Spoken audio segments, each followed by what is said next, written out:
இங்கிருந்து போனவரு அங்க போயிட்டாரு.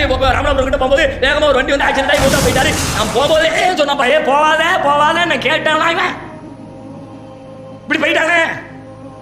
அல்ல எப்படி சொன்னா தெரியுமா? காவிர்களை போல அவர். எப்படிப்பட்ட காவிர்? இவன் மட்டும் அங்க போகாம இருந்திருந்தாம்னா, இவன் மட்டும் பயணம் பண்ணாம இருந்திருந்தாம்னா, இவன் மட்டும் போருக்கு செல்லாமல் இருந்திருந்தாம்னா, லவ்கானு இந்தனா நம்ம சொன்ன பேச்சு நம்ம கிட்டயே இருந்திருந்தாம்னா, மாமாத்து மௌத்தா போயிருக்க மாட்டான், மாமா குதிரு கொல்லப்பட்டிருக்க மாட்டான்னு சொல்றாங்களே. அப்படி சொல்லிக்கிட்டு இருக்கிற காவிர மாதிரி நீங்களும் சொல்லாது.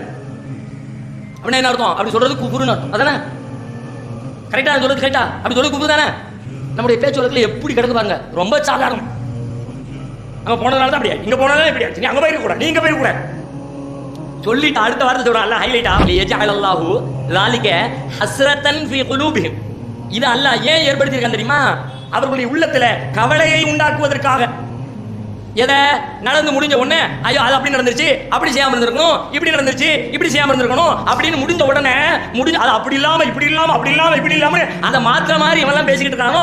ஏன் பேச வச்சேன் தெரியுமா? அவனுடைய கவலையை அதிகப்படுத்தத்தான். அவன் கவலைங்கிறது எங்க? கடந்த காலத்தை ரீகால் பண்ணி அசபோட அசபோட அசபோட வாழ்க்கையில கவலை வந்துகிட்டே இருக்கும். அப்ப குர்ஆன் சொல்லக்கூடிய வழி என்ன? அல்லாஹ் சொல்றான், நான் சொல்றதை கேளு, கவலைப்பட மாட்டேன். என்ன சொல்றான் அல்லாஹ்? நடந்து முடிஞ்சதை மாத்துறதுக்கு ட்ரை பண்ணாதப்பா, நடந்து முடிஞ்சதை ஏத்துக்க.